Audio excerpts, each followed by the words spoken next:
Hey folks, Ray Bessette coming to you from the firm U. Hey, a lot of people wonder what it's like to have an interview with us here at the firm when they first become a new client. And our objective today is to actually have a live client here. I have Kyle here. He came to our seminar the other night and was very impressed with what he learned about the science of food and the way your body works, and he wanted to get away from the fat and the gimmicky diets, and wanted to find out more. So we're going to do a live interview today.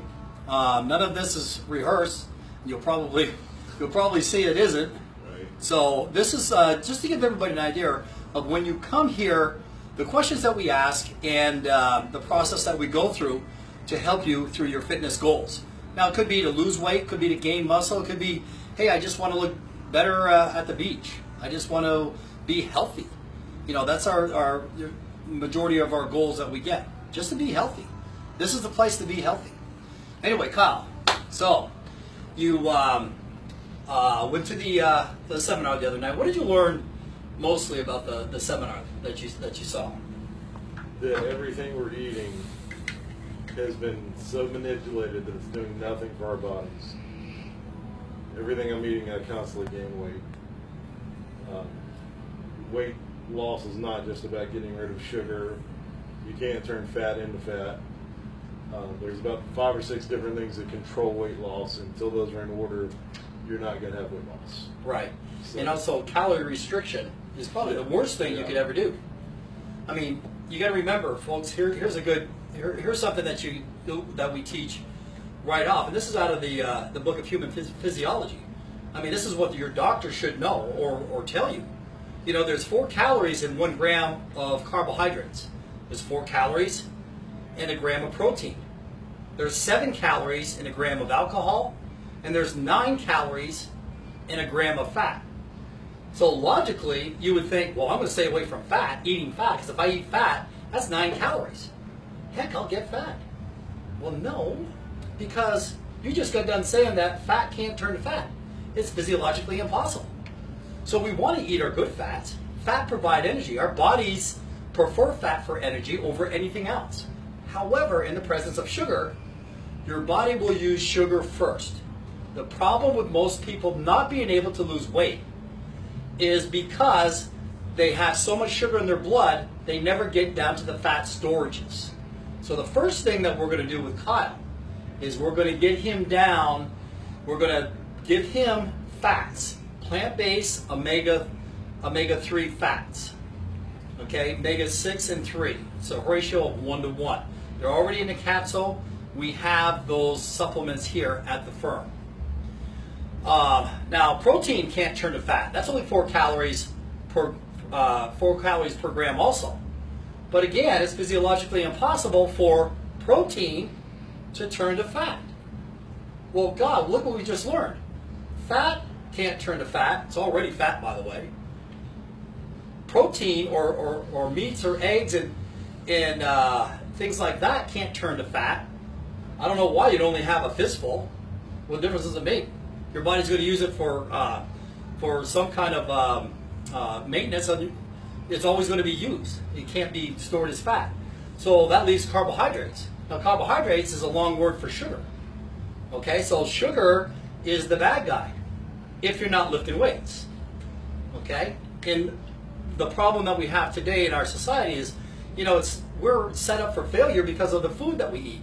The food has changed in the last 7,500 years. We haven't changed. Our bodies physiologically haven't changed. It's the food, the sugar, and everything.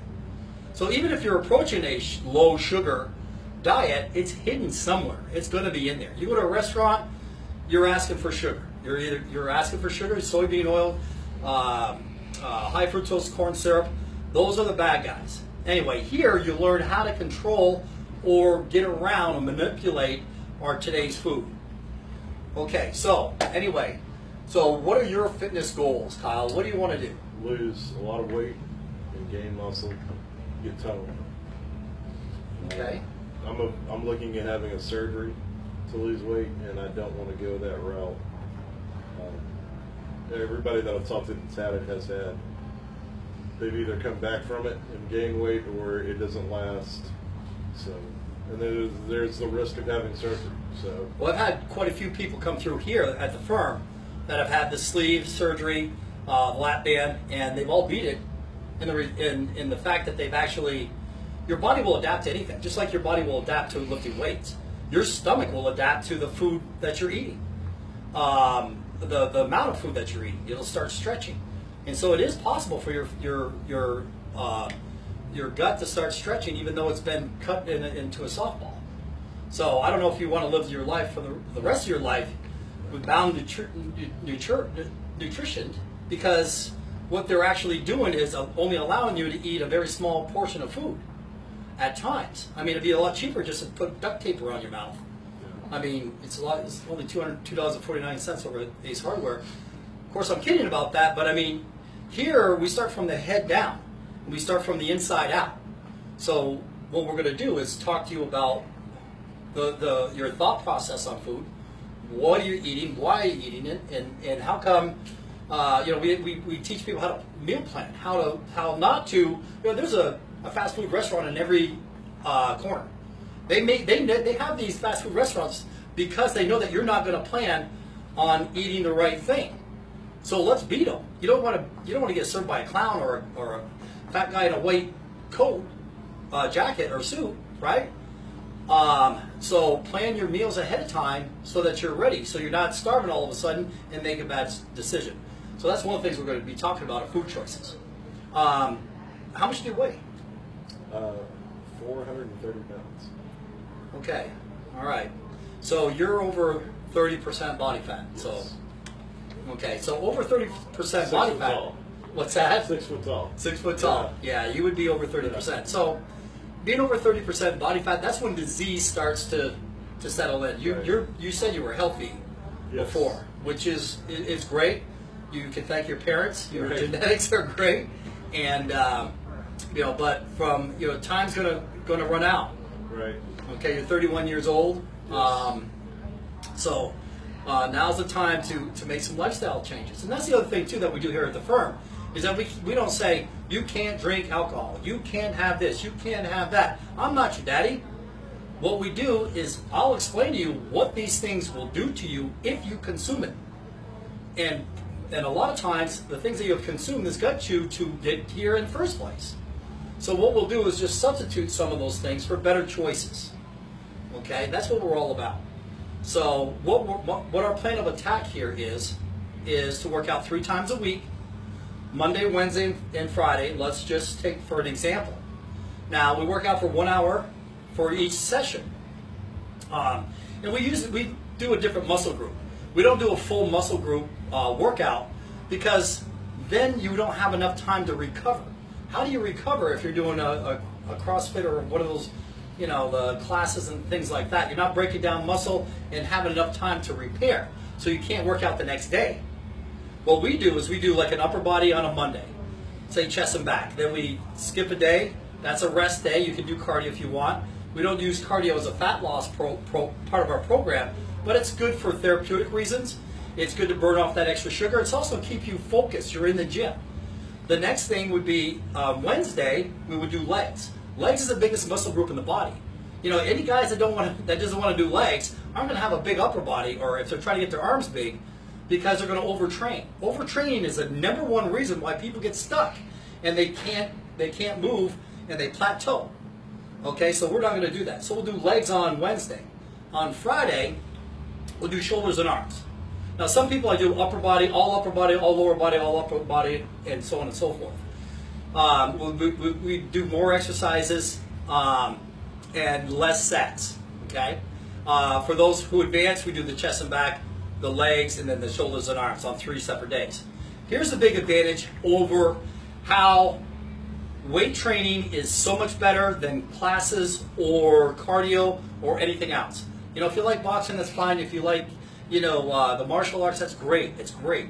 But if your goal is you're 430 pounds and you wanted to lose weight, you're certainly not going to try to train like a marathon runner or a triathlete. Okay, you're going to want to come in here Well, because of your weight, I wouldn't have you do cardio, maybe walking, but your knees are going to, if they're not hurting now, they're going to start hurting. So what I would do is just lift weights. Lifting weights not only strengthens your muscles, but it also strengthens your bones, unlike other things. That's why you look in the firm gym and you see 95% all weight training equipment. There's dumbbells, we have barbells, we've got machines. We have very little cardio equipment because cardio, you do cardio when you're lifting weights. Let me go back to that 3-day split that I was talking about. Monday, chest and back, Wednesday, legs, Friday, shoulders and arms. Now, in the time, when you leave here after doing chest and back on a Monday, okay, your body is already set to burn calories, not just in the exercise or the hour that we spend together. That's nothing. That's only maybe 300 to 500 calories. But when you go home at night, you leave here, you're driving home, you're still burning calories from that workout. That's the most important part. And on the next day, Tuesday, you're still burning calories from that chest and back workout because your body's repairing itself. It's metabolic. It's breaking down and it's building up. That burns calories at rest. Not only that, it makes you sensitive to pulling in the sugar in your blood, going into your muscle in the form of glycogen. This glycogen storage in your muscles stays there until you break it down lifting weight. And I'm not talking strenuous weight where you're squatting 500 pounds or anything like that. As soon as you pick up a weight, you're really classified as a bodybuilder because you're changing your shape. You can soften it up and say, I'm firming up. Firm. What a great name for a gym. Anyway, so you're breaking down the muscle, you're making the muscle receptors sensitive to insulin. Insulin bonds with glycogen and goes into a muscle cell. That's the plan we're going to have for you, Kyle, to clean up the blood, the sugar in your blood. When that sugar leaves your blood, you're going to be ready to actually use fat for energy. Thus, you're going to start losing fat. How many people have lost 10 pounds? Let me ask you, you've heard me say this before.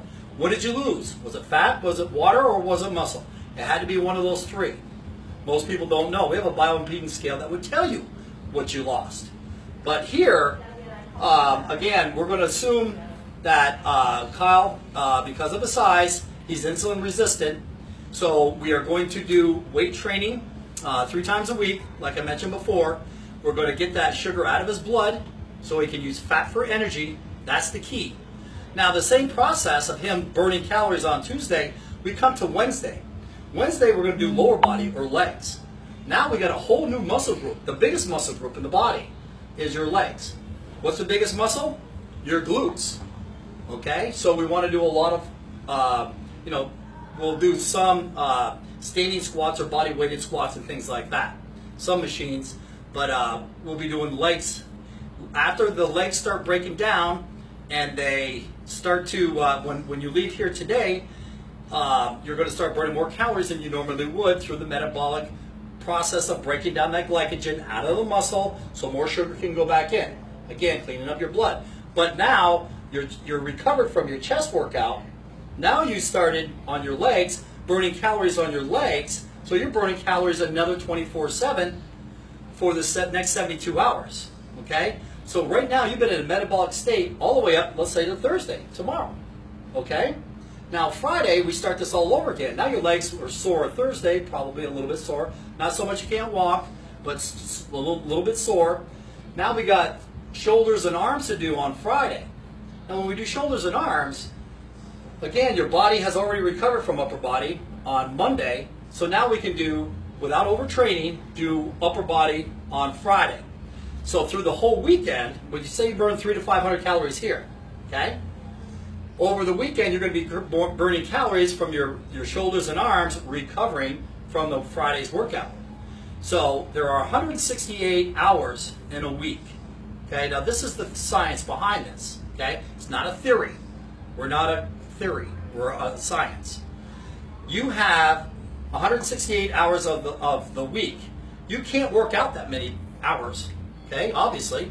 And if you burn 500 calories in an hour, it takes 3,500 calories to burn a pound of fat. How many people are willing to work out 1 hour, 7 days a week in cardio to do that?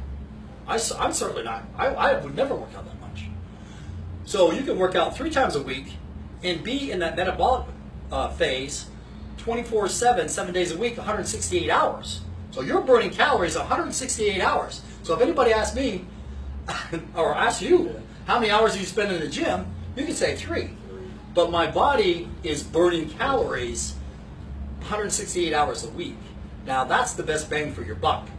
And that's why we promote weight training. And we also do weight training like bodybuilders do. And the reason why I say that, not that we're trying to make everybody into a little Hulkster, because bodybuilding, the principles of bodybuilding, you see that these people that get up on stage in front of 7 judges or 9 judges on the national level, then you got hundreds of people in the audience staring at you wearing this, these posing trunks that are very small, like a washcloth. You're not going to make mistakes, and we don't either. Now, you don't have to go to that extreme at all. Most people won't, but we do. We have had some people that have got up on stage. Quite a few people, actually. Well, anyway, after all that, what do you think, Kyle? Ready to do it. You ready to do it? That's right. Okay, good. Well, we're going to do it the smart way. It's not always a fast way, because your body's going to take on a lot of different metabolic processes that you can't see. And everybody uses a scale as their Bible or their only measurement. That's only one measurement. Your body changes every hour. I gained 6 pounds from the morning to the evening, just in water weight. And we can tell you it's water. We have a scale that tells you how much water you have. So, people, when you wake up in the morning, you want to get on the scale. Why? Because you're dehydrated. Because that's when you're going to weigh the less. That's when you have the less water. So anytime you're on one of these fad diets or not exercising or weight training specifically, you're mostly just losing water. So if you want to actually lose fat permanently, a lifestyle that you can live with, come see us at the firm. If you want to contact me, I'm at thefirmu.com contact, or Ray at thefirmu.com. That's THEFIR, the letter U.com. Hope to see you soon. This guy's a brave guy, and we're going to take care of him. We'll give you an update down the road. I want to thank you guys for your time, and have a great day. Thanks.